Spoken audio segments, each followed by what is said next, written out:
ঢাকাই চলচ্চিত্রের বর্তমান প্রজন্মের নায়িকা মাহিয়া মাহি। বিচ্ছেদের পর সন্তানকে নিয়ে ফুরফুরে মেজাজে আছেন এই নায়িকা। বন্ধু বান্ধবীদের সঙ্গে বেশ সুন্দর সময় কাটাচ্ছেন তিনি। শুধু তাই নয়, নতুন উদ্যমে কাজেও ফিরেছেন তিনি। গেল ঈদে মুক্তি পাওয়া সাকিবের রাজকুমার ছবিতে ক্যামিও চরিত্রে অভিনয় করে দর্শকদের প্রশংসা পেয়েছেন।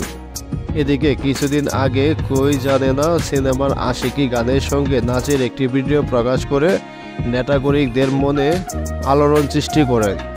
1 মিনিটের সেই ভিডিওতে মাহির সৌন্দর্যে মুগ্ধ হয়ে অনেকেই ভাবছিলেন ফুরিয়ে যাননি তিনি।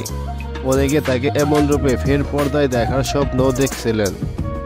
এতে কিছুর মাঝেই এই নায়িকা জানালেন তিনি একটি অনলাইন জুয়া কোম্পানির শুভেচ্ছা দূত হয়েছেন।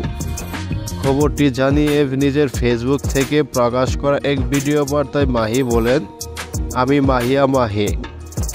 আজকে আমি তোমাদের জন্য দারুণ একটা নিউজ নিয়ে এসেছি। আমি নতুন এক ফ্যামিলিতে যোগ দিতে যাচ্ছি, জয়েন হতে যাচ্ছি শুভেচ্ছা দূত হিসেবে।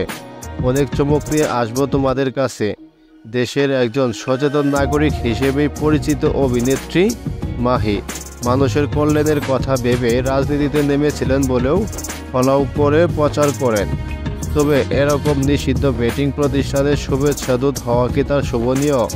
এতে মাহির নৈতিকতা নিয়েও প্রশ্ন ওঠে। এদিকে মাহির হাতে নেই কোনো সিনেমা, নির্বাচনে হেরেছেন, দ্বিতীয় সংসার ভেঙেছে, তবে নিজেকে ফিরে পেতে আপ্রাণ চেষ্টা চালিয়ে যাচ্ছেন তিনি। জেমে গিয়ে নিজেকে ফিট রাখছেন, নতুনভাবে নিজেকে দর্শকদের সামনে হাজির করতে চাইছেন এই নায়িকা। তো বন্ধুরা, মাহির কাজটি কেমন হয়েছে অবশ্যই কমেন্ট করে জানিয়ে দেবেন আপনার মতামত।